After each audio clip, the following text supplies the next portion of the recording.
dalka waxa ka jirta bisaarad diyaal ka dhigo waqti yara aad u adag moodaa in aad uga jiro imaka marka saasoo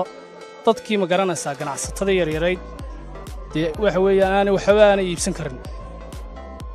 oo doolarkii oo qaaligaroobay diyaal ka dhigo dhaqdhaqaaqii waxa weeyaan dalka wixii soo geli lahaayoo ma garanaysaa dee xoolihii waad ogtahay waxa weeyaan xoolana imaka lagama iibsado oo dalkeennu waxa weeyaan dee dhaqaalihiisu wuxuu ahaa xoolaha nool baynu ku noolayn xoolihii noolaana waxa weeyaan dee waqti abaar baahsanay ka dhacday waddanka wala kale horta dee wacyiga waddanku imika waqtigan lagu jiro waad ogtahay waa iska waqti kala guura oo sanad cusub la galay suuqna iyo income-ka waddankuna ma fiicna halkana dee waa building dee temporary oo magaranaysaa isagu uu ka sii duwan yahay marka haddana alxamdulilah waxa waa la iska iibsadaa ma sii xumo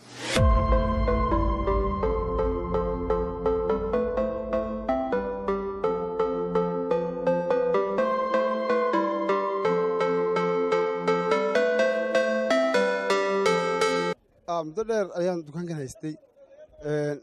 kolley berigii hore yemka isku mid maaha oo dee waddankaan isku mid ba ahayn waxaad mooddaa imka sanadba sanad ka sii dambaysayna dhaqaalaya sixir bararkii iyo waxaan kugu huri hoos u sii dhacayaan oo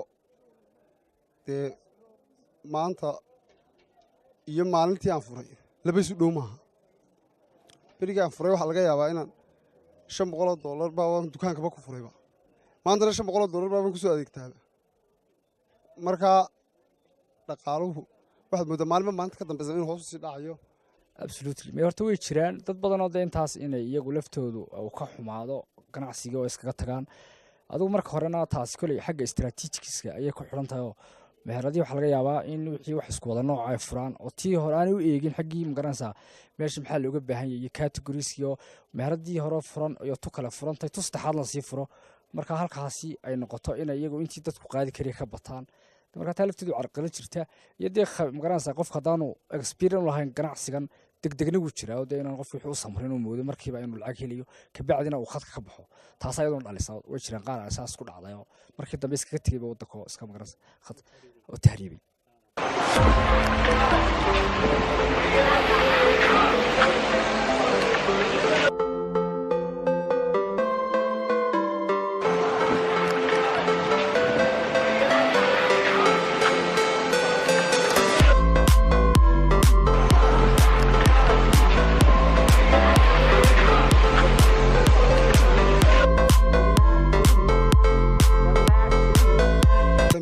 rag badan waxa jiraan saaxiiban ahayn oo isku dukaamle ahayn oo intii cagaftu gashay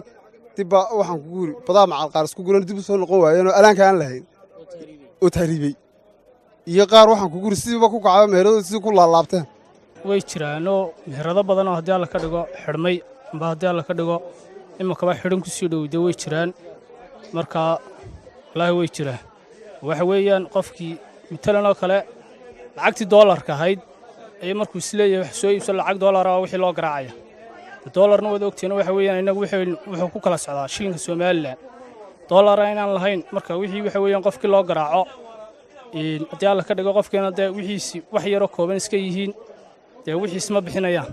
waa ganacsatada ku nool magaalada Hargeysa oo ay soo food saartay dhaqaale yaraan baahsani waxaana telefishinka Universal uu arrintaasii ka diyaariyay barnaamijka falanqaynta toddobaadka oo ku saabsan dhaqaale yaraanta soo food saartay ganacsatada yaryar ee ku sugan Soomaaliland iyadoo muddooyinkii ugu dambeeyay ay xidhmayeen meherado tiro badan oo ku yaalay suuqyada waaweyn kulanti wacan idil ahaantiin baa daawadayaal waxaad ku soo dhawaataan barnaamijkeennii falanqaynta oo toddobaadkiiba hal mar aad ka daawataan telefishinka caalamiga ah ee Universal habeennimadan caawa waxaynu barnaamijkeenna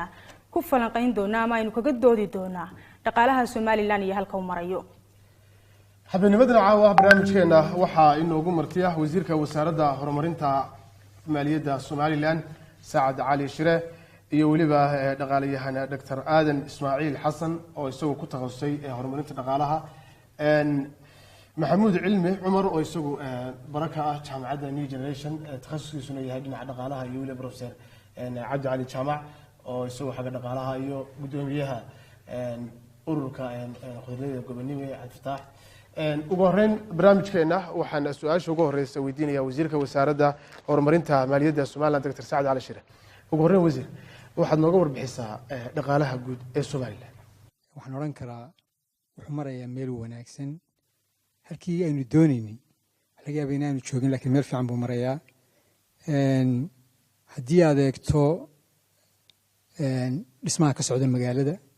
amba sida magaalada Hargeysa u ballaaranayso iyo magaalooyinkeena kaleba haddaad mataqaana aad eegto badaacadda ka soo degaysa dekedaheena haddaad eegto baabuurta faraha badan leh suuqa maraysa waxay muujinaysaa in uu jiro dhaqaale koboc dabcan taa wax barbar yaalla iyada laftigeeda shaqalaanta baahsan ee ka jirta dalka dhalinyarada khaasatan imka 75% dhalinyarada wax weey waa bil amal daraasaday samaysay wasaaradda qorsheyntu waxaa ka soo baxay sanadkii 2012 ilaa 2017 dhaqaalaheenu wuxuu kordhay sanadkiiba 2%. marka koror baa jira laakiin kororkii aynu u baahnayn runtii maaha waayo waxa laga yaabaa dhalinyarada suuqa soo gelaysa ama dadka shaqaalaha suuqa soo gelay inay ka badan yihiin 2%. laakiin kasoo dhaqaaluhu koraayo haddana markaad eegto tirada dadka camalka la wax laga yaabaa inaan wax badan aanu ka qabanin. waa taad bad maasantay aadan maxaa ku daraysaa adigu dhaqaalaheenu haddii aynu aggregate-keegno 10 sano ee dhaafay uu koray uu kobcayay laakiin marka laga hadlayo sanadkan aynu ku jiro iyo kii ina dhaafay waxaan qabaa inuu dhaqaalaheenu sidii la doonayo kobcin waxa jira waxyaalo lagu eego marka laga hadlayo dhaqaale wadan ma wanaagsan yahay Korea mise ma Korea waxa kamida productivity-ga wax soo saarka waxa kamida shaqo abuurka waxa kamida maxaan ku radaa investment-ka wadanka imanaya waxa kamida inflation-ka waxa kamida qiimaha lacagtaadu ay joogto iyo arrimo kale marka la isku soo xooriyo marka wadankeenu waxa dhaqaalihiinta badan ku xidhnaa xoolaha noola way taagan yihiin oo wayna ognahay waa external market iyo internal-ka oo ka gudaha market-keenu uu iibgeeno oo carabteenu iibgeen jiray waxaan niman wayna ognahay kii gudaha uu socdaa oo deecaano iyo hilib iyo inaga intaas isticmaalayna marka waxa weeye taasi dhaqaalaha halka ugu ballaaran inaga soo gali jireen lacagta adiga waliba waxay ahayd xoolaha inuu dhoofino taas waxay yaran tahay xagga sicir bararka wayna ognahay halkuu gaarsiisan yahay maanta qiimaha lacagteenu hoos buu dhacday wayna ognahay oo ilaa 22-25 hoos bay u dhacday against the dollar marka dollarka loo eego shaqo abuurka wayna ognahay intaas oo arday baa jaamacadaha ka soo baxa shaqada yar hadii shaqay la soo arfitas gareeyo intaas oo qof baa shaqada maxaan ku raraa soo doonata waxaynu ognahay kale investment-kii DP World ba wax investment weyn jiray investment kale oo runtii jira way yar yihiin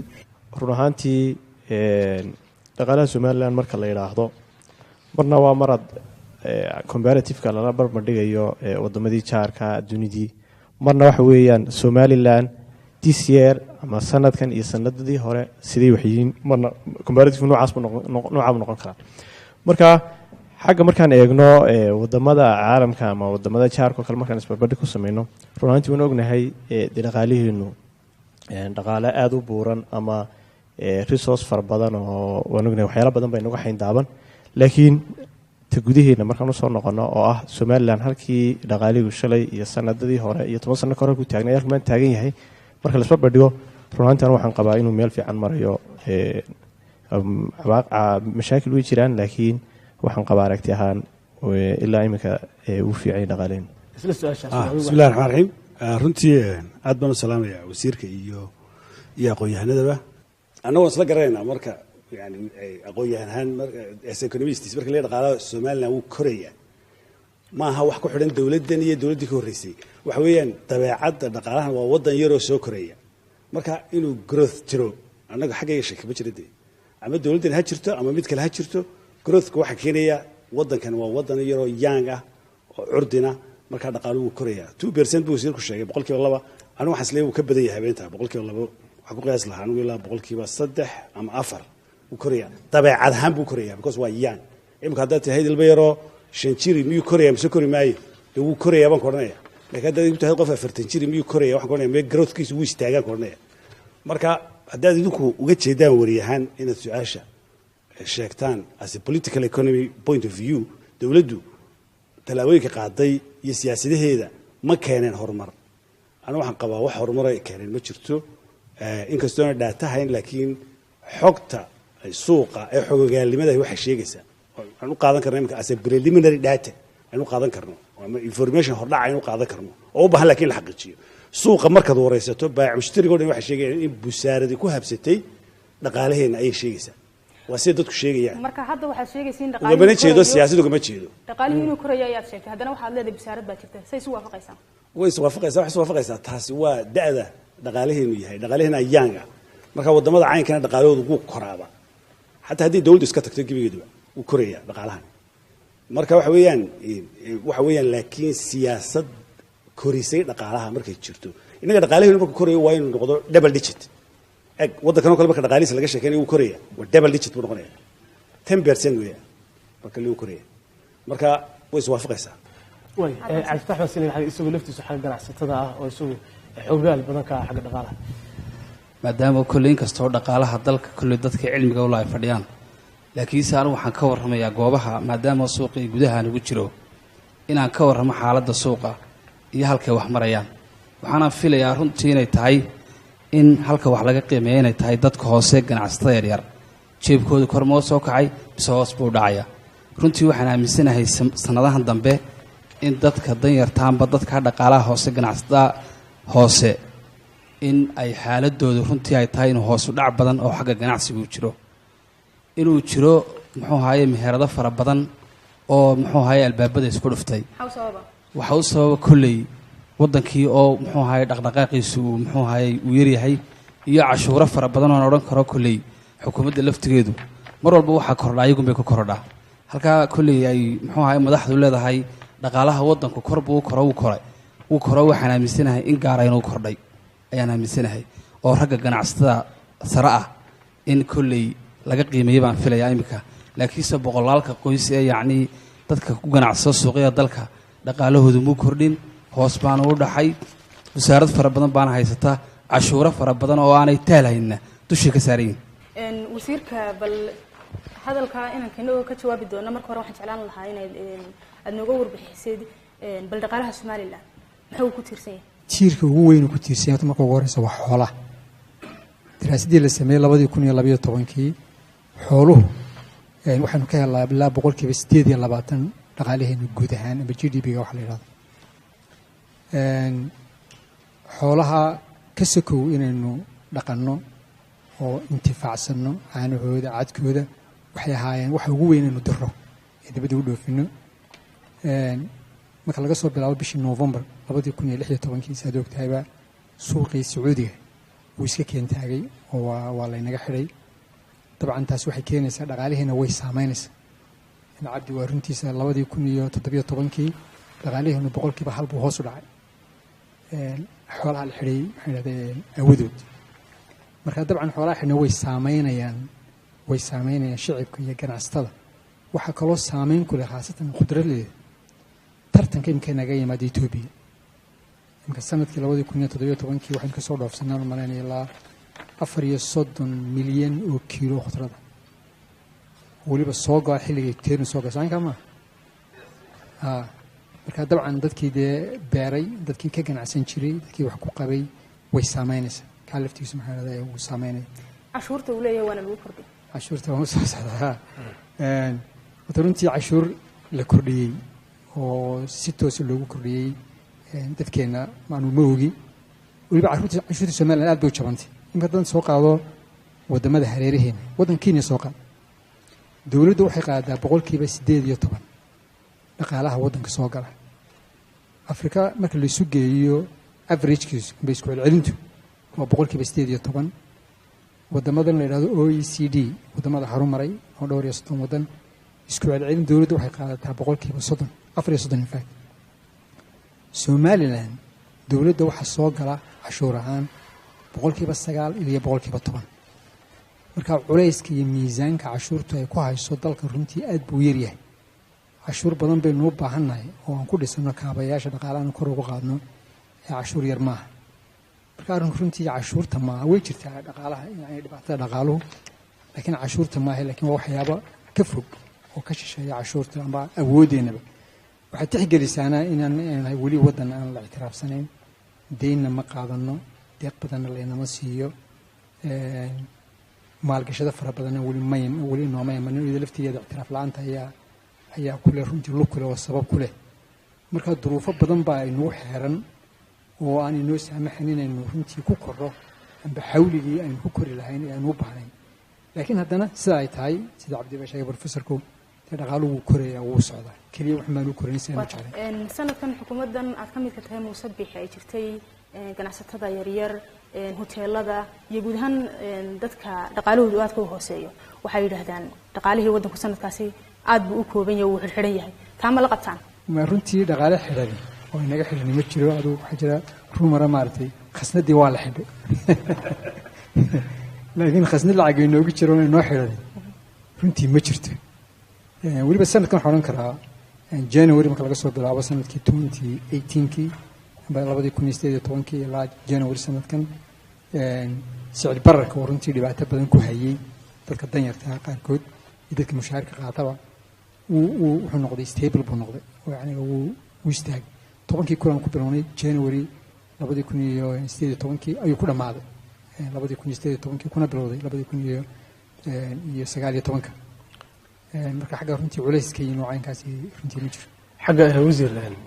haddii doolarku kamitan xaggiisaad ku qaad ama uu hoos u dhaco kale maciishadeedu barteedii bay taagantay taa lafteeda ma kala hadashay ganacsatada inay maciishadan iyagu jabiyaan maadaama hadduu doolarkii ama hoos u dhacayo ama aad hoos u dhigteen kolley sidii hore sicir bararku uma socdo maadaama uu hadda uu stable garoobay oo doolarku mataqaana sidii hore yahay sanadkan sicir bararku guud ahaan waxaa baan filaya ilaa 8% marka la isku geegeeyo wax walba laakiin xagga cuntada waxaa baan mal ilaa 2% waxaan ka sababa u yar runtii aadan baan soo noqonaynaa inta badan bulshadu sidaad adiguna kulli war baad u haysaa waxay ka cabanayaan muddooyinka dambe in ay jirto dhaqaale xumo maxaa iyada keenabad leedahay oo ku soo beegay xilligan in dadku ay ka cawdaan oo yiraahdaan qaar businesskoodii way xirayaan ganacsigoodii way qaar xirayaan hoteeladii cabasho keenaan maxaa u sababad leedahay ganacsigu sidiisaba waa laba qaybood ama dakhliga dadka soo gala mid waa public sector-ka oo waa wixii dawladda ku leh midna waxa weeye private-ka oo ganacsiga gaarka loo leeyahay waddankeena mashiinka runtii rogaya dhaqaalihiisa waa private sector-ka ama dhaqaalaha ay maxaan ku radaa laga helo ganacsiga gaarka loo leeyahay waa ka dee dawladda cashuurta ka hesho waa ka dadku inta badan ay ka shaqeeyaan waxaad ogtahay shaqaalaha dawladdeena matala marka isku soo koobo gebi ahaanba waa 14 kun iyo meelaha wey dawladdoo dhan shaqaalooda laakiin dee private sector-ka ayay waddankeena inta badan ay ka shaqeysaa marka waxaa loo baahan yahay in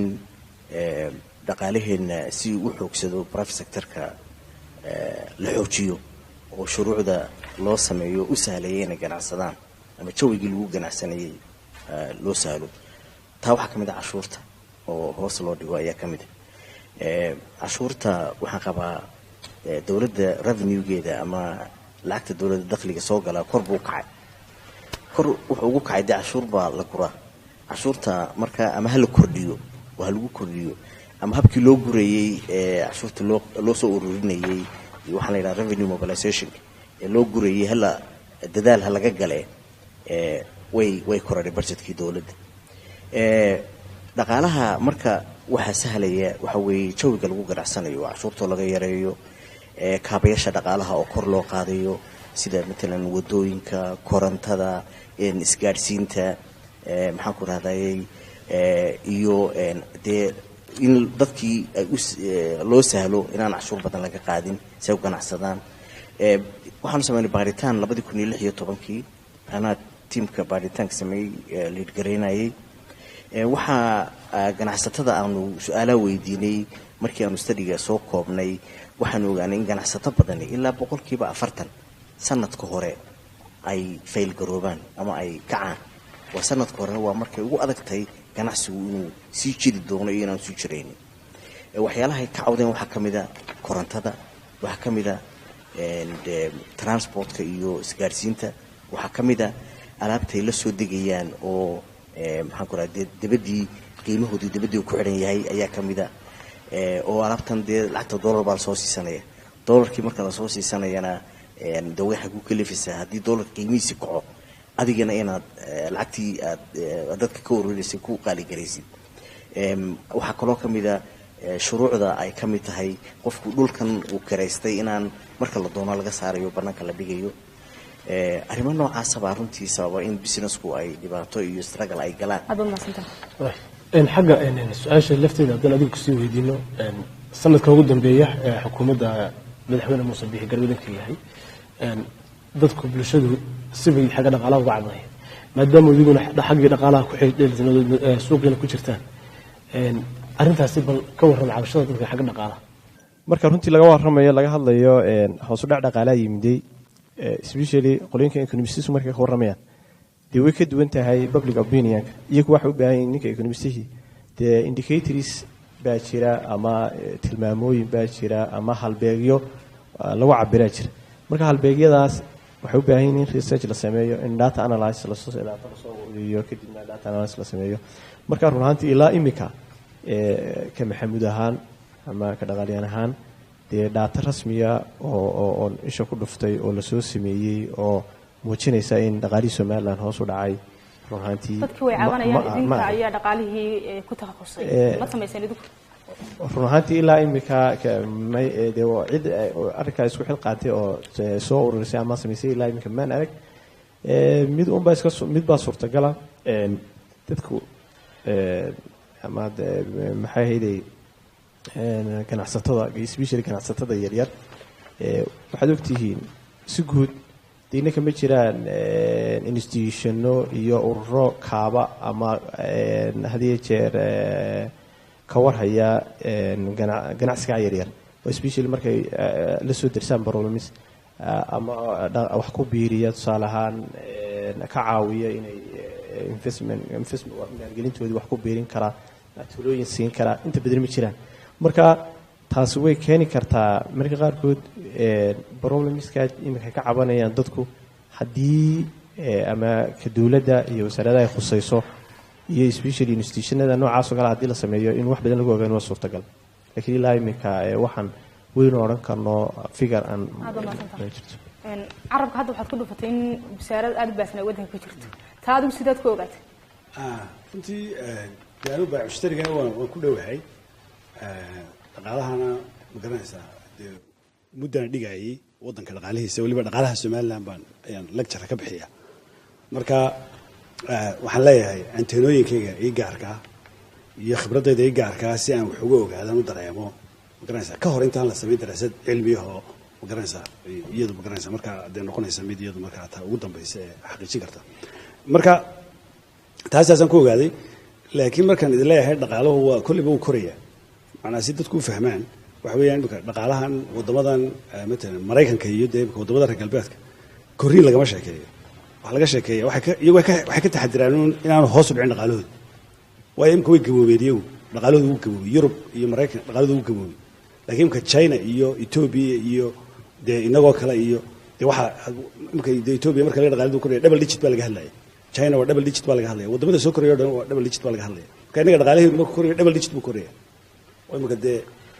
imika gaari aad soo kaxaysato ood 20 ku kaxayso gaarigana oo kilomitirkiisu sheegayo inaad 120 gaarsiin karto dee 20kan aad ku wado waxaan ku odhan karaa 20 maad ku wadaa gaariga dee gee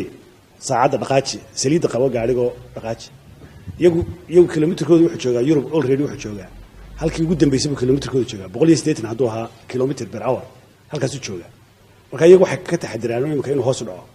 innagana like 10 oo kale aynu ku wadnaa marka dee waad garanaysaa inta inoo hadhay marka waxay ku leeyihin saliidda qabo imika way nagu qoslayaan waddamada reer galbeedka iyo waddamada horumaray waxay leeyihin dadkan dhaqaalahoodu uu 10ka ku socdo may saliidda qabtaan iyaguna meel ay mariyaan bay leeyihiin oo hadday ay qabtaan dee horta runtii waxaa jira dhowr arrin baa jira mid waxa weeye waa waxyaabaha aynu dhoofin karro inaku waxyaabaha imika hadda Ethiopia ay u baahantay inuu dhoofin karro hadda jira waxa weeye waa kalluunka ka soo qaad amba milixda wax kale soo raacan waa waxaynu sii weydaarino marka laga reebo waxyaabaha yar warshadeena ka soo baxa marka imika kalluunka oo kale kalluunku wuxuu u baahan yahay cold chain wax la yidhahdo marka kalluunka lasoo qabto waa in markiiba la qaboojiyo dekeda markuu yimaado waa in qaboojiye lagu rido waa in gaari qaboojiye ka soo qaado waa in la certify gareeyo qualitygiisa waa inaynu heshiis wada leenahay containerku ku jiro waa inaan la furin ilaa halku tegayo halka marka dambeysa lagu isticmaalayo matalan hadda sabab oo kale marka horta waxay naga maqan oo inagu yar chainkii marka qaarkoodna waxaaba inagu yar soo guristii quantitygii loo baahnaa imika hadduu dheer yidhahdo maalin walba ii keena 5 oo kalluun oo noocaas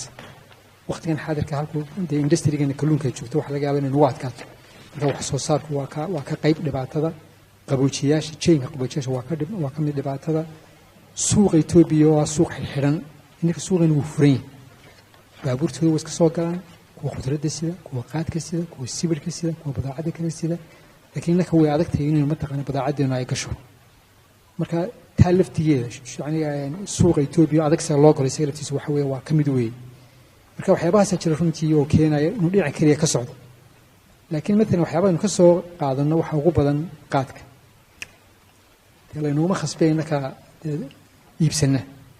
marka runtii waxyaabaha inuu u baahanahay sidii loo maareyn lahaa inaan ka wada tashano lacag badanna way naga gashaa way naga baxdaa wax faa'iido inuu ka helaana ma jiro lacagteena ku tagta caafimaadkeena ku taga dhaqankeena ku taga dhibaato fara badan buu runtii ayuu arrinkaas waynu hayaa khudradda laftigeeda waxaynu u baahanahay runtii inaynu protect garayno amba ilaashano oo marka teenu ay soo baxdo aynu ka yeelano siyaasad cashuurtoo kale inaynu ku maarayno wax dibadda naga imanayo waxaan doonayaa inaan taabto ganacsiga waxyaalaha xoojin kara arrintu waa laba mid waa ta dawladda oo dawladdu public financial management-keeda marka laga hadlayo ama PFM waxa la yiraahdo dawladdu dakhligan ay soo ururinayso dadka qaadiso inay maarayso si fiican u maamusho waa muhiim shuruucna waa la sameeyay baridhaxaasa oo customs looga iyo revenue looga iyo procurement-keedii haddana dawladdu habkay wax u gadato lafteedu dawladdu budget badan ilaa 150 baa budgetka dawladda laga yaabo in ku buuxo procurement iibsi oo ilaa waraaqda ilaa gaariga ilaa shidaalka ilaa raashinka ilaa dreyska ilaa baabuurta dawladdu way iibsataa marka taa lafteeda inay habayso oo ay dariiqii wanaagsan mariso ku iibsato haddana dawladda shidaalka cad badan baa laga siiyaa ama shidaalka hadaynu inagu iibsano waxa laga yaabaa in laga siiyo 8,000 laga siiyo dawladda 9,000 ama 10,000 baa laga siinaya waa wax ka maqan dawladdii maxaa ku raa marka waxaan doonayaa inuu dhaafataa waliba marka laga hadlayo profit-kii marka profit loo yimaado profit-kii jawigiisa wasiirku ku sheegan hor aan u taabtay in loo sahlo jawiga ku ganacsan laayeen World Bank wuxuu sameeyay study la yiraahdo doing business ayaa la yiraahdaa survey Soomaaliya waxay ka gashay wadanka 167 baan filaya 163 wadan ayaan filayaa in survey lagu sameeyay marka 368 marka waa in hoos loo dhigaa oo hoos loo soo celiyaa in ay Soomaaliland waxa ka keenay waxa weeye in habka loo diiwaan gelinayo habka dhulka loo iibsanayo habka cashuuraha looga dhaafayo habka dhul loo siinayo habka maxaan ku qoray shaqaalooda ay u qoran karaan habka ay lacagtooda wax uga saari karaan waxna soo dejin karaan yani waxa weeye marka habab dhan oo sahlaya inay dadku ganacsadaan oo taasina ay keenayso investment in marka lagu soo dhiirado oo Soomaaliland ay noqoto wadan lagu soo dhiirado ganacsi ku soo dhiirado taasi waa taa dhaqaalaha guud ahaan tiirarka dhaqaaluhu dawaa way noognahay waxa kamid ah dhaqaalaha tiirarkeeda hatta lafta investmentka laftiisa in dadkeena oo invest gareeyaan baanankeeni baa kamid ah ganacsatadu hadda hadii ganacsada yar ay rabteen in wax soo deynsato de waxa weeye waxa la oranayaa gurigaaga keen qofan guri baan hayn baa la oranayaa durab inuu lacag deysado ama uu talaagad iibsado ama uu dukaan yar furto qalab uu soo iibsado marka aan waxa qabaa inta lafteeda loo ogolaaday in baanankii caalamka ay yimaadaan oo aan de xorta lagu haysan oo aanay waxay ka qaadeen 12% anu percentage wax la yiraahdo sanadkii 12% baa laga qaadaya marka saa waliba haduu bixin kari waayo oo sanadu markii hore yiri sanadka labaadna 12% kala loogu daray yani culays baa fuulaya marka qofkii ganacsatada ahaa ee doonay dad baa guriyooda xaraash ay u yaaleen oo xaraashaya sababtoo waxa uu suuro gali waayay businesskii ay ku ganacsanayeen inay faa'iido badan ka keenaan deedna waxa cashuur lacag baa laga qaaday qoladii lacagta ma haysa ka doonaysa ma doonayo hebel iyo hebel laakiin waa loogii dadka lacagta deemahay waddankeena Soomaaliland marka in conventional banks la furo ayaa iyaduna muhiima oo study-gan sameeyay World Bank uu sameeyay anigu team leader-ka waxay soo sheegeen arrimahan ka sheekeynaya korontada iyo biyaha iyo waxa soo raaca iyadana muhiim ah baa leeyahay lacagtay soo deynsan laayeen adduunyadana dawlada deynsadaa waxa kale oo loo baahay culture-keenu inuu noqdo culture saving ah oo aanu noqonin culture-ka qaadama deegaanka hal agu save garayo lacagta marka baanka lagu save garayana iyaga ay dhibato dadkii ama hiyaan oo lacagtaasi waa taa wareegaysa weey marka runtii waxaan qabaa private iyo public waa la kala leeyahay dawladuna xil baa saaran private-ka laftoodiina waxa weeye xil baa saaran ana waxaan qabaa lacagteena kaga duwanay Cabdi Cali inaan halka lagu haynin sarifka sababtoo ah inagu waxba soo dejisanaa wadamada wax soo dejiya waxa uu wanaagsan inay iyaga lacagtooda value-gooda uu kaco sababtoo wixii aad soo iibsanaysay ayaa markaa lacagtaadii baa wax badan ku gooynaysa markaad adigu lacagtaadu qiimaheedu sareeyo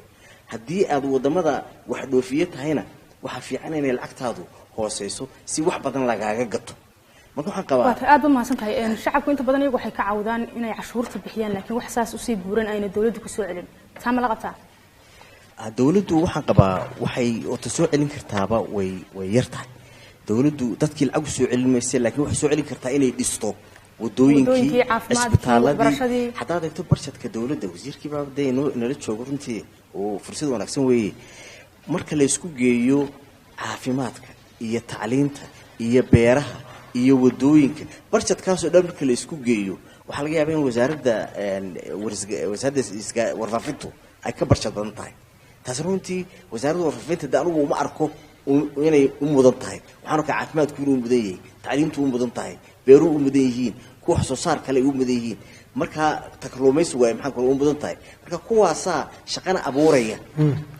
maxaan ku raahdaa wadankana wax soo saarkiisa kubcinaya dawladana cashuur soo celinaya warfaafintu waa xabaasha wax ku dhacayaan maxay inay wax dacaadiso mooyaane maxay u soo kordhinaysaa dadka kuwa wax u soo kordhinaya dadka aad ma tahay dhalinyarada oo soo noqon doona balse waxay ku darayaan intaasi bal waxaan jeclaan lahaa shacabka Soomaaliland inta badan waxay dhahaan cashuur bana laga qaadaa wax tayo leh lagu soo celiyo sida waxbarashadii caafimaadkii wadooyinkii taas maxaad ka oranaysaa horta markaad miisaaniyadeena markaad eegto inta ugu badan waxay naga baxday amniga boqolkiiba 36 waa amni boqolkiiba 35 waa maamul boqolkiiba 9 waa waxbarasho boqolkiiba 5 waa caafimaad marka hadii amniga iyo caafimaadka iyo waxbarasho dadka ku soo noqdaan waxaan ku fadhinaa maanta halkan caawa waa amni dee bilaash ma marka dabcan way ku soo noqdaan laakiin dadku wuxuu bay ka turjumayaan baahidooda waxay qabaan amba haato mid kaabayaal amba haato mid tacliin amba haato mid tayo tacliimeed amba haato mid caafimaad weli waxa kala fog baahidii iyo awoodii laakiin inta yar la qaado dee waa lagu soo celiyaa haddii aan tasliida intaan saldhigaan iyo madaxda waxay ka yar sheegaan dollarka naftii wada ariyahan baan markuu dollarku adkaado amba shilinkeenu hoos u dhaco laba qolo faa'iido u leeyahay wuxuu faa'iido u leeyahay dadka dollarka loo soo diro dadka dibadda loo soo diro $100 $100 waxa uu noqonayaa 1 milyan wuxuu kale faa'iido u leeyahay dadka dibadda wax ka keena dadka dibadda wuxuu dhoofiya ayuu faa'iido u leeyahay waayo wixii dollarka u baahnaa in lagu iibsado waddan gudihiisa imika $1 ba ku filan babo marka exportka ayuu caawiyaa dollarku hadduu hoos u dhaco amba shilinkeenu kor u kacana wuxuu caawiyaa qofka mushaharka ku qaata Soomaaliland waa dad 1 milyan oo laan aad qaadato hadduu dollarku hooseeyo wax badan buu kuu geynayaa halka milyan laan wax badan buu kuu geynayaa sidoo kalena wuxuu saacidaa waxa dibadda laga keeno marka labadaba way jiraan mid walba cid buu faa'iido u leeyahay haddaan markaa ku soo dhawaado arrinka maxaa dhahdaa ku saabsan base-ka waxaynu siisanay jidka isku xidhaya berbera ilaa Wajaale iyo airport maadaama airportka hore aan laga guuray oo dee imka aynu siinay qolo horta xagga markaad ka eegto dhaqaalaha tooska marka hore waa intaas laakiin waxaa daba jooga waxyaabo fara badan oo faa'iido leh oo ka baxsan maxaan idhahdaa jidka iyo maxaan idhahdaa iyo airportka dekadda laftigeedu waa laba mashruuc midna waa ballaarinta dekadda midna waa free zone weliba waa free zoneka kaynu filayno mataqaana wax badan inay naga soo galaan oo shirkada yimaadaan oo shaqa abuuraan sida imika jabal cali oo kale imika jabal cali waxaa ka shaqeeya ilaa rubuc milyan baa ka shaqeeya ilaa 7,500 shirkadood baa degan marka waxaan rajeynaya insha allah sidaas oo kale inay noo keento fawaa'id fara badan ka haddaan ku yaro noqdo saamiga waa run waynu ku heshiinay etoobiya inaynu siino 5% iyo qodob kalena 14%. laakiin kaas waa process socda weli shirkaddii labadeena baa qoladii inaka Dubai haddaan wax yar kusoo markaa ka yara sheego xagga dhibaatooyinka haysta ganacsatada qaybta gaarka loo leeyahay maadaama aan isla qiray aniga mashiinka wada dhaqaaluhu waxa weeye waa qaybta gaarka loo leeyahay qaybta dawladda runtii maaha inkastoo nasiib darro dhalinyarada markay jaamacada ka soo baxdo qof walba wuxuu ku hameeyaa shaqa dawladeed ayuu ku hameeyaa laakiin maaha runtii meesha shaqada abuurtay dawladda maaha waxa weeye waa ganacsatada siduu sheegay aadan professorku dhibaatooyin badan baa ayaa hortaagan oo carqaladaha haysta wax carqaladaha ka mid ah yacniga iyagan qaadan karin deyn iyadoo anba ay ku adag tahay deyn waa saas matalan waxaa la doonayaa haddaad deyn doonayso inaad keento hanti u dhiganta deyntaada oo deebaaji lagaaga hayo dee qofkii aan lahayn khaasatan dhallinyaradoo kale hantiba ma leh qofka haddaaba jaamacad ka soo baxayba waa dhib haysata weeye korontadu way nagu qaali korontaduna aad bay qaali ugu tahay weliba waa carqaladaha hortaagan xagga warshadaynta horta meesha keliya shaqa aynu ka abuuri karra waa xagga warshadaha inkastoo imika dhaqaalaheena 28% ayaa xoolaha ka sokow adeegu waa 22% warshaduhu waa 1.7 xitaa laba ka yar warshaduhu laakiin meesha aanu shaqada ka abuuri karno waa warshadaha warshadiina waxaa hortaagan dhul iyo koronto labaas baa runtii ayaa carqalad ku ah oo inu baahnay maartay inaynu wax ka qabanno farsamada shaqaaluhu laftigeedu waa mashkilad xitaa dhaqanka shaqaaluhu waa mashkilad intaan wasaaradda ku soo wareegay laba hawloo yaryar oo dhismaha baanu ka qabanay wasaaradda ama gacantaba ku haynaa waxaa kontraad ku helay shirkado Somaliland darisa laakiin lahaanshaha Somaliland shirkadda ka soo dadka shaqaynaya Somaliland darba maaha way Ethiopian waa Bangladesh markaad weydiiso ninkii shirkadda lahaansa war dadkeeni mee magud baa la qodi kari waayay xirfad kale looma baahan waa muruqe wax muruq u baahan dadkeeni la waayay waxa koon dadkeeni laguma kalsoonaan karo ninka hawl baan u diraya waan iskaga tagaya waan ku gamayaa maartay hawsha uu qabanaya laakiin dadkeena ma taqaanaa laguma kalsoonaan karo way dul taagnaato 24 saacadood marka taa laftigeeda yacni waa ra'yi runtii dhaawac ku keenaya shaqa abuurkii dalkeena hadii dadka ma taqaanaa wax shaqaaleysi ay ka aamin ka baxaan dadkeena shaqeynay iyada lafteedu wax weeye waa mashkil waarka u baahan sigaartiisu maareen shaqaalaheena waxaynu u baahan inuu tayeeno oo mararka qaarkood dadkan inoo imanaya waxay leeyihiin xirfadaha inaynu ka inaan lahayn ardada jaamacadaha nagala joogtaan siinna wixii su'aala oo weliba aan doonno su'aal kale inay ka dhigaan oo warbixinta maadaama waqtigu nagu kooban yahay wasiirka waxaan leeyahay wasiir waxaad sheegtay in dhaqaalaha Soomaaliland inta ugu badan uu ku tiirsan yahay livestock xoolaha nool waxa jira in badan baynu maqalaa maxay tahay oo weliba ma maqalaa way soo noqnoqotaa maxay tahay xoolihii Sacuudiga baa xidhay wuu furay Sacuudiga haddana xoolihii Sacuudiga wuu xidhay haddana wuu furay miyaanay jirin maxay tahay xukuumaddan maanta jirta miyaanay qorshayaal uga jirin ay xoolaha Soomaaliland maxay tahay ay ugu raadinayso suuqyo kale ama maxay tahay marketyo caalami oo kale ama system cusub inay maxay tahay ay xoolaha ay ku horumarinayso ugu yaala su'aashaas waxaan weydiinayaa maxay tahay Dr. Saad Cali Shire su'aal kale waxaan weydiinayaa maxay tahay Professor Cabdi Cali professorku wuxuu ka dhawaajiyay maxay tahay DB waxa ku jira maxay tahay midmado badan baa ku jira at that time maxay tahay aynu heshiiska la galayno DB wall professorku wuxuu ka mid ahaa xukuumadda waqtiga jirtay ama agaasimu ama wuxuu haystay maxay tahay hay'adan maxay tahay ka hortagga AIDS-ka magaceedu aan hubin sorry ayuu ka mid ahaa komishanka la dagaalanka mudane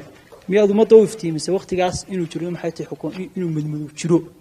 inuu midmado ku jiro ummadda miyaad u iftiimisay se mar dambe oo aad ka tagtay maxay tahay xukuumaddii isla markaana aad isku nacdeen aad isku yara dhacdeen madaxweynaha hadda ayuu ku muuqatay baad leedahay ayuu kugu soo dhacay aad maasatay su'aalaha kale saraacinaya hal mar bismillahi rahmaani rahiim waa su'aalo wanaagsan weeye waa run xooluhu waa laf dhabarkeenna ma aha yacniga maciishadeenno keliya laakiin dhoofinta lacagta adag waxay naga soo galaan waa xoolahii dhoofi jiray weeye xoolaheennuna malaa 80% waxay tagaan sacuudiga 20% aduu 20 ku dhow waxay tegi jireen yaman inta kale waxay tagaan cumaan bay tagtaa inta badan marka yaman waxay naga dhacay dagaalkii marka 20% yamaneed arkasinu ku weyn xitaa berigii hore laynaga xidhay sacuudiga waynuu sii mari jiray yamanta marka dagaalka yaman runtii wuxuu nagu keenay dhaawac weyn sacuudigana saasoo kale ayuu naga xidhay bishii November 2016 inaku sababta maynaan lahayn laba neef oo ishin oo laga keenay xamar baa laga helaa leeyahay xanuun taasaa sabab loogu dhago laynagaga joojiyey weli dadaal baa socda si laynoogu furi lahaa haddii jeer wax la yidhahdaa xilligan la furaya imika waxay furaan xilliga xajka sanad walba xilliga xajkay furaan marka sanadkii hore 800 iyo dheeraad kun ayay naga dhoofay kii kasii horeeyay 1 milyan iyo dheeraad baa ayay noo fureen kana insha Allah waxaan rajeynayaa xilliga xajkana sidoo kale inoogu furaan insha Allah waxaan rajeynayaa dib bay noogu wada furaan baa laakiin dadaalkana waa la wadaa sidii suuqyo kale loo heli lahaa aad u maasanta oo imka qolada imaaraadka hadda dadaal bay noo socdaa mid kale waxaan doonaynaa in xoolaha soconayo kaliya dhoofine inuu hilib ka dhoofino ka warshad baa ka dhoodhoo burco haddii warshadaas ay noo hirgasho xoolo badan baa lagu qali karaa maxay leedahay maalin walbaba xoolaha waxaan rajeynayaa inuu dhoofaan imaaraadka xitaa waxaan ku rajo weynay xitaa ilaa Malaysia inuu dhoofino horta waxa weeyaan balka xil dawladda ka tirsan baa tiri soo maaha marka waqtiga xil waa ruwayaan waa ka tirsanaa laakiin waxa horta wad fiicantii inaad ka soo qayb gashaan su'aalaha aad weydiisaan aad farxsan waayo waxbaad ka baranaysaa annagu jaanis caynkan oo kale ma helin markaan idinka intiina la keen inuu dadka mas'uuliyiinta soo farsan su'aalaha toos weydiin horta oo ku sheegay anigu agaasimaan ah wali wasiir ma noqon marka policy makers ka lagu canaanta arrimahan oo kale policy makers waxa la isku yiraahdaa ma taqaana waxa la isku yiraahdaa wasiirada cabinetka iyo xildhibaanada baarlamaanka labadaas aad ku canaan kartaa anigu agaasimaan ahaa policy maker ma ahayn marka canaanta waxa la waxaan ku leeyahay ma jirto aad u maasanta su'aal ya qaba oo soo noqon doona hada horta waxaan wasiirkan weydiin lahaa maadaama kulay isagu dawladda oo dhan guud ahaan maanta uu ka socdo su'aal kasta oo qabnay kulay isagaan kula soo hagaagna maanta hoos u dhaca dadka ganacsatada ah ee danyarta ah amba dadka ganacsigooda hooseeyo kow waxa ka in aanu jirin wax kala xadeyn oo xagga ganacsiga ah taasi markaa waxay sababtay ninkii ganacsada ahaa inuu dekadii tago gaarigiisa u diro soo qaato meeshiisii keeno wixii oo dhan bay isku wada garaacdo dadkii uu ka iibiyo dadkii marka uu ka iibiyo annaga uu naga soo iibiyo ee aanu haddana ka soo qaadanno haddana wuxuu iibinayaa muxuu ahaayey xabaddii caana ahayd amba kiishkiisan kor ahaa kadib waxay saamaxaysaa markaa inuu wixii adiga uu kaa soo siiyey uu ka siiyo dadkii muxuu ahaayey adigu wax ka iibin lahayd dadkii markaa adiga kuu istaagi maayaan maadaama kolle ay arkayaan inay wax jaban ku soo helayaan markaa wasiir waxaanu doonaynaa in ma idiin qorshaysan tahay in kala xadaynta xagga ganacsiga ah jimlad iyo tafaariiq in loo kala sameeyo mid kalan raacin lahaa ta kale waxa weeye Ethiopia waxay nooga yimaadaa qudaartu runtii waxa weeyaan waxay soo labeynaysaa soo raacaysaa qaadka baradho iyo basal iyo qoyaan iyo qalayl intuba waxay ka yimaadaan Ethiopia ma idin qorshaysan tahay in kulley dadka beeralayda maalgelin loo sameeyo maadaama lacag fara badan oo adag ay naga baxayso su'aasheedu waxay tahay waxaa jirta in wadanka dhaqaalihiisu ku xidhan yahay livestock amba xoolaha nool waxaa jirta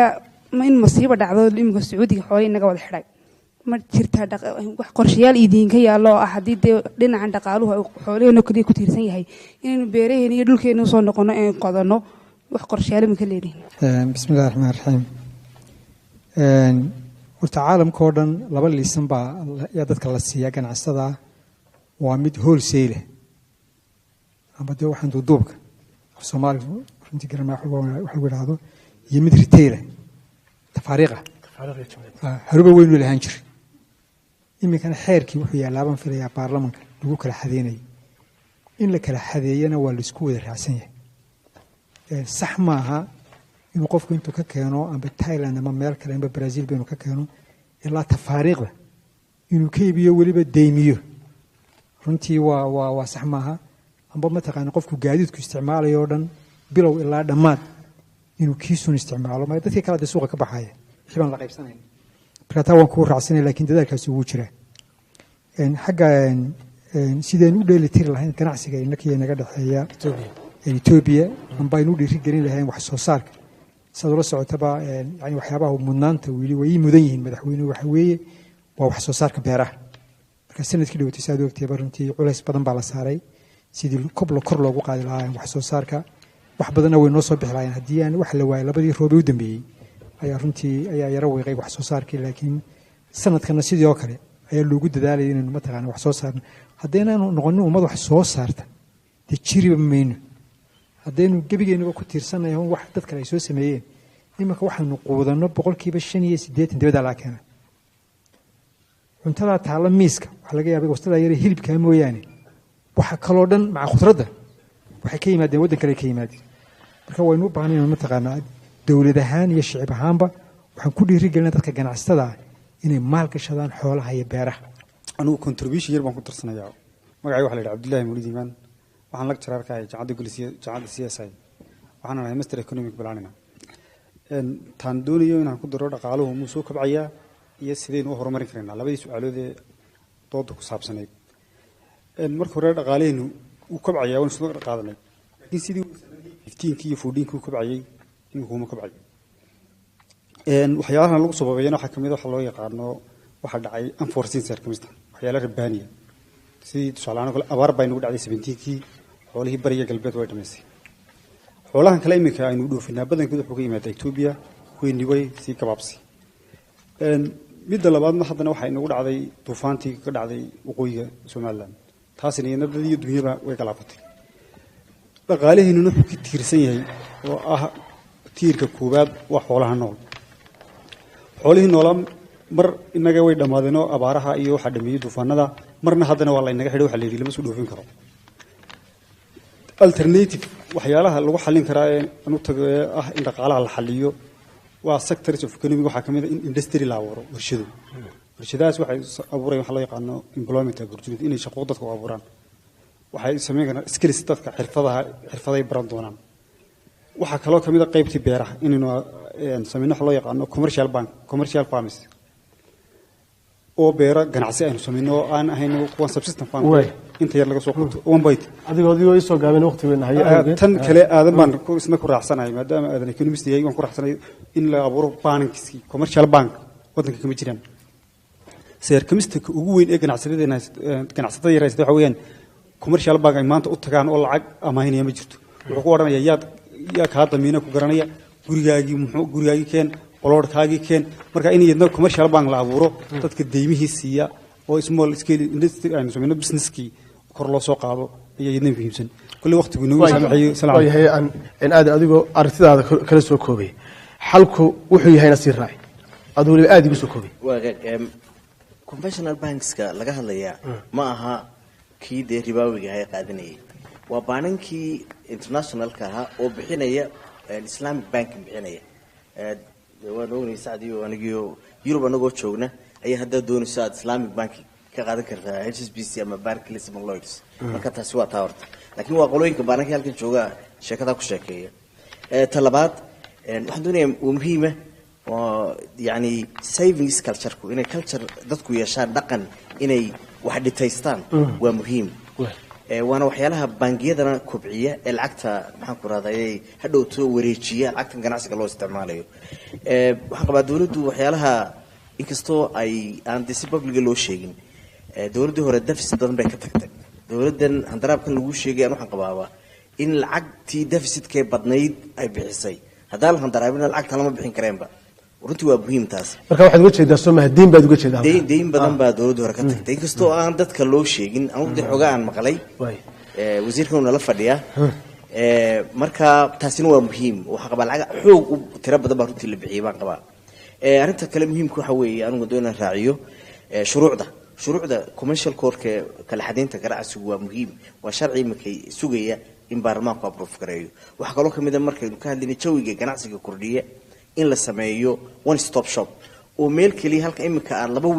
meereysanaysa kulba wasaaradda tagayso meel kaliya lagu dhameeyo wasiirkuna taa uu ogyahay markii qorsheynta uu joogay uu la socday imikana isagaba wasaaradii horumarinta dhaqaalaha mas'uulka dardarteeda markaa runtii in arinta la horumariyo muhiim waa kala gudbaya waqtiga hay awgeed ka gudbo maxamuud maxaad adu xalku muxuu ilmadeer si loo yahay horta dhaqaaluhu in la siyaasadeeyo runtii waa laga qurux badan yahay waayo dhaqaaluhu waa nolosheena ku tiirsan really ama mucaarad noqo ama muxaafid noqo haddii especially qolooyinka aqoon-yahanada ee xagga dhaqaaluhu ana aragtaana waxaan qabaa in la sameeyo iyagoo kaashanaya wasaaradaha ay khusayso committee ama guddi madax bannaan oo xagga arrimaha dhaqaalaha ee Somaliland ka tala bixiya research sameeya daatooyin sameeya waayo ruanti problems fara badan oo maanta taagan ka bixi mayno haddii aanan la helin il gaar ah haddaan lagu eegin haddaanan suuqeennii siduu dhaqaaluhu socdo si waxyaalaha problemskan keenaya hoos u dhaca dhaqaalaha runtii waxaan qabaa waxaan ka bixi karnaa in la helo guddi dhaqaale oo madax bannaan oo aqoon-yahano ah oona runtii aanan saameyn ku lahayn siyaasadaha isbedelaya iminka wasaaraddan aan markii hore ku bilaabanay wasaarad baa ay sheegaya ganacsatadu dadku waxaa laga yaabaa inay xagga siyaasadda magaraysa kula cararaan iyo xukuumaddan cusub iyo waxaa laakiin aniga waxaan isleeyahay waa wax soo socday oo maxaan ku dhahay soo taraayay xukuumaddana ay la kulantay hadday wax ku darsatayna raja xumo unbay ku darsatay iyo handaraabkaa mooyaane laakiin asalkoodan waxaan isleeyahay waxay ka soo jeedaan matalan oo kale sectorka ugu weynaan saarayo canaanta ugu weyn sectorka financialka baryahan dambe oo dhan lacago saan idii sheegay xawaaladihii iminka halku shaqadiisa xawaalada ka ahayd shaqadiisii baan buu isu dhigay markaa ganacsigii buu galay ganacsigii markuu galay lacag badan amaah u bixiyey laakiin waxa weeye culays xoog ayay saareen ganacsatadii dee waa 18% waxaa laga hadlayaa waxaa la soo celinaya ama interest ku magacaabo ama magac kale muraabaxa ku magacaabo waxa doonto ama khidmad ku magacaabo anigu waxaa la saaray umaan ka hadlaya anigu waxay igu mashquulinin waxa magaciisa la yidhaahdo waxaa saaran lacagtaad soo celinaysaa 8% baad soo celinaysaa wax ku dhow taasina aad way ku cuslaatay waayo marka la eego industrieska wadanka dhaqaalihiisa businessyada oo dhan average marka la eego 20% returnku kama badnaba de marka 20% 15% baa laga yaabaa average kan yahay returnku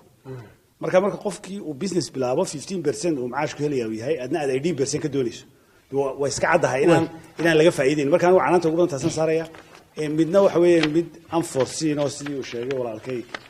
tii abaarta ay nagu dhacday iyada lafteedu oo iyada lafteedu soo jiitamaysay wixii oo dhan baa la kulmay markaas inaguna handaraab ka horgeeyay marka anigu waxa qabaa inay taa tahay waxa keenay mushkilad way wasiir adigoo bal mar haddii aadana soo hadal qaaday in deyna aad la wadin dowladda hore waxaad noo sii raacisay xalka su'aashaas warse dowlad aan deyn qaadanin ma jirto caalamka oo dhan waxaan malaynaa inuu ugu deyn yarnahay baan u malaynayaa waxaa wadamada dee jira dabcan deymuhu iska jiraan qaar baxta soo jiitamayay ilaa iyo markii dee aynu goosanayba 1991 dad baa jira bilal imka dee kule dowladda uu iska dhacda had iyo jeer sanadba waa lala wareega bilashiyoo taagan baa sanad kalena loo gudbaa marka taasi way jirtaa dabcan sidaynu maarayn lahayn aynu bixin lahayn innaka inoo taallaa waxaanu imka samaynay unit baanu samayn doonaa insha allahu iyadu maxaa dhahdaa ka hawlgasha sidii loo maarayn lahaa maxaa dhahdaa deynta laakiin deynta laynagu leeyahay marka laynooga dhaqaalahayna guud ahaan waa wax yar waa wax yar wey wala dadka soo qaado wax laga yaaba inay timaado boqolkiiba inay halka yar tahay dhaqaalahayna guud marka la eego waxaa laga yaabaa dhowr iyo 30 milyan baa laga yaabaa guud ahaan marka dhaqaalahayna dee loo eego 2 bilyan iyo 2.4 bilyan waa wax yar weeye runtii weli waatay xalka marka dhaqaalaha Soomaaliland sidii hore ugu simar karaa wata wadamadu deynta iyagaaba deynsadaba oo imka matalan waxaan mashaariicda waaweyn lagu sameeyo oo dhan imka waxaan ka socdaa kaabayaashan waaweyn ee jidadka ka socda Kenya iyo Ethiopia iyo waa wada deyn weyn marka yacniga in deyn la qaato ma xuma laakiin waxa muhiimada tahay in deynta loo qaato in la maalgashado inaan la cunin laakiin maalgashin la geliyo marka wixii deen laguna dabcan dee siyaasaddeena waxa weeye inaynu iska bixino wey aad iyo aad baad u mahadsantihiin intaasi ayaan daawadayaal kusoo gabagabaynaa barnaamijkeenii falanqaynta toddobaadka oo aynu toddobaadkani ku eeganay guud ahaanba marxaladaha iyo xaaladaha kala duwan ee dhaqaalaha somalilan martida caawa barnaamijka falanqaynta toddobaadka wuxuu ka ahaa wasiirka wasaaradda horumarinta maaliyadda somalilan dr sacad cali shire iyo weliba dr aadan ismaaciil xasan oo isagoo ku takhasusay horumarinta dhinaca dhaqaalaha maxamuud cilmi cumar oo isagoo laftiisu dhinaca dhaqaalaha ku takhasusay jaamacadda new generation wax ka dhiga iyo professor cabdi cali jaamac oo isagoo laftiisu ku takhasusay dhaqaalaha xukuumadihiina xilal ka soo qabtay iyo weliba guddoomiyaha ururka iidaan cabdifataax barnaamijkan iyo weliba ardayda jaamacadahan aad ugu mahad celinayno jaamacadaha kala duwan ee barnaamijkani nagala qayb qaata had iyo goor barnaamijkan mid lamid inta ku kulmi doono waa anigoo cabdirashiid cabdiwahaab xuseena iyo weliba xamdi xaaji oktoobar waxaan idiga teganaa asalaamu calaykum waraxmatullaahi tacaala wabarakatu